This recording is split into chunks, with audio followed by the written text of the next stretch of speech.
Sir Fawad Chaudhary साहब की गिरफ्तारी, मज़ीद कौन सी बड़ी गिरफ्तारियां होने जा रही हैं आपको लगता है, क्या और क्या मज़ीद इम्कानात हैं गिरफ्तारियों के? जी बिल्कुल, ये आगाज़ हुआ है आज। और फवाद चौधरी साहब की गिरफ्तारी से पहले रात को एक एक्सरसाइज हुई,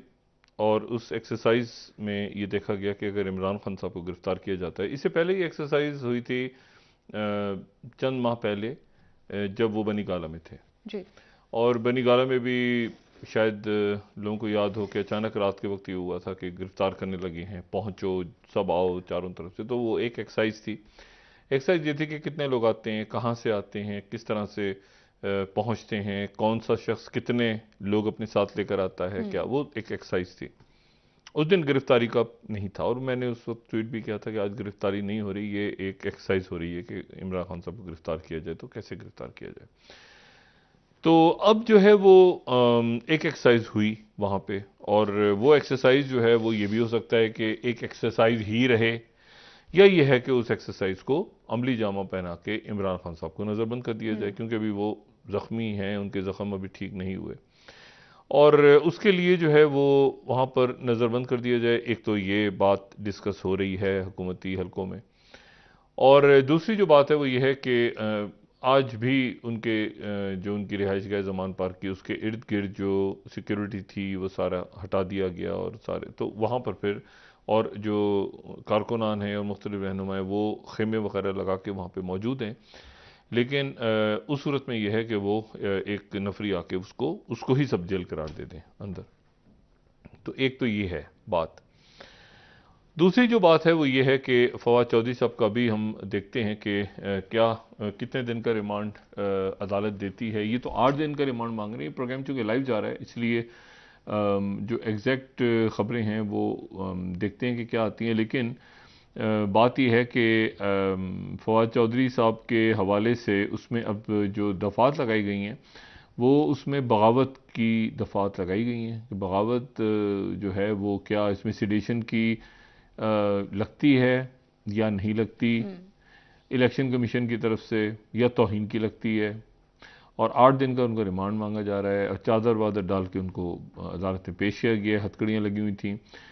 तो ये अब देखना ये है कि एक तो रिमांड कितनी देर का मिलता है उनको, और क्या रिमांड की दरख्वास्त अदालत रिजेक्ट कर देती है, रिमांड पे भेज देती है पुलिस को, या ये है कि फिर उसमें। लेकिन एक बात मैं आपको सिर्फ बताऊं कि एक सख्तियों का मौसम, बहुत सख्ती का मौसम शुरू हो रहा है तहरीक इंसाफ की क़यादत और उनके जो मुख्तलिफ कायदीन हैं उनके लिए। और उसमें अब देखना यह है कि ये किस तरह से देखें, मामला इलेक्शंस की तरफ तो नहीं जा रहा अभी तक, जा भी सकता है, लेकिन ये कि अब तक वो जाता नज़र नहीं आ रहा, लेकिन जा भी सकता है। मैंने बात की, और जाता क्यों नज़र नहीं आ रहा कि फाइनेंशियल इमरजेंसी तो छोड़ दें, अब आप उसको भूल जाएं, क्योंकि वो तो मैंने पहले भी बात की कि जब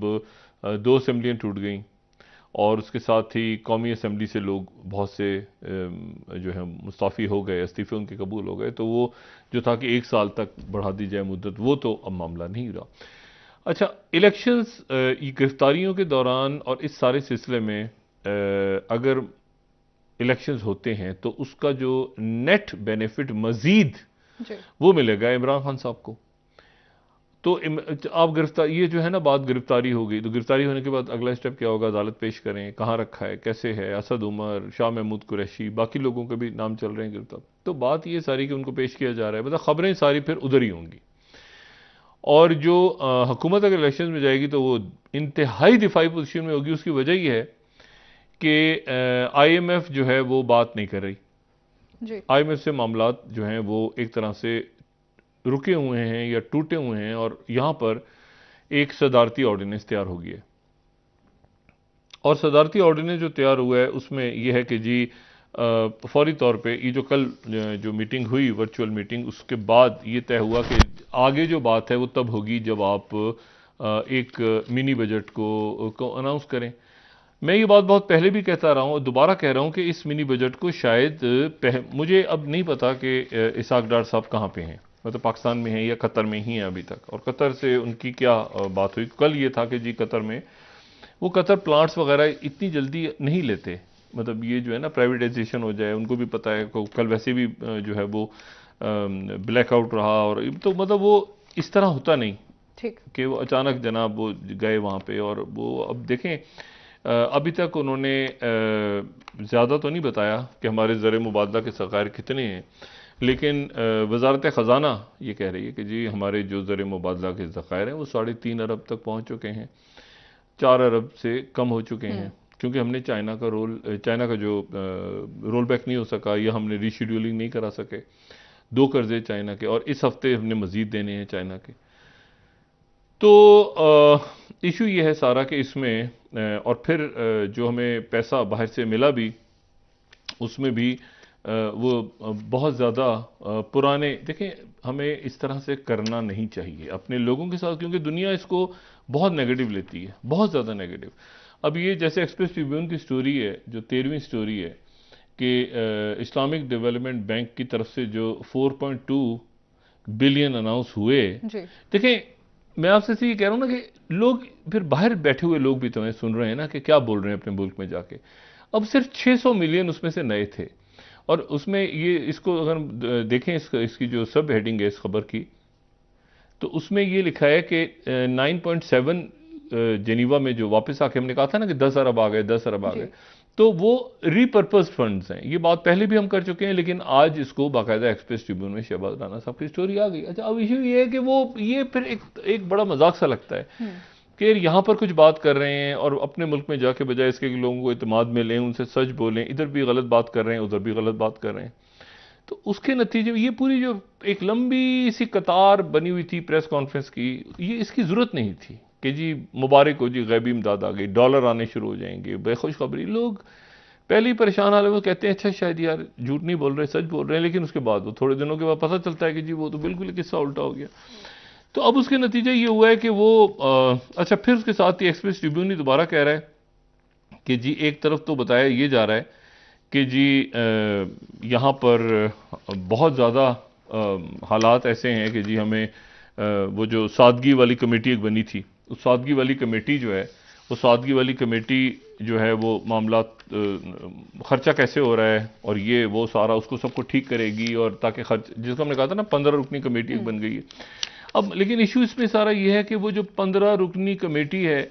तो उस 15 रुकनी कमेटी ये हम अगर देखें 14th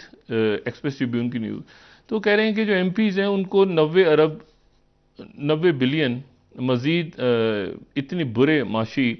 सूरत हाल में उनको 90 बिलियन दोबारा दिया जा रहा है। और इसके ऊपर उन्होंने इतराज़ किया है जो कमेटी है कि भाई ये क्या है,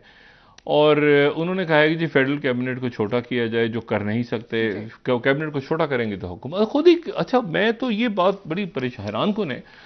कि बहुत से लोगों को खुद वजारतें नहीं छोड़ देनी चाहिए इन हालात में कि हम चले जाते हैं, बजाय इसके कि वो कमेटियां बन रही हैं और IMF कह रहा है आपसे क्या वजारतें छोड़ें और कैबिनेट कम करें। खुद वजीर आजम साहब को नहीं चाहिए कि वो कहें, या खुद कई वज़रा को नहीं कहना चाहिए कि जी यार मैं छोड़ देता हूँ। अब वो ये कहानी डाली होती है जी तनख्वाह नहीं ले रहे, मतलब आपने मतलब घर लिए हुए हैं, आपने गाड़ियाँ ली हुई हैं, आपने प्रोटोकॉल लिया हुआ है, आपने बिजली सारी चीज़ें, और जी हम तनख्वाह नहीं ले रहे। तो बात यह है कि ये और काम क्या कर रहे हैं ये खुदा जानता है। अब उसमें यह है कि वो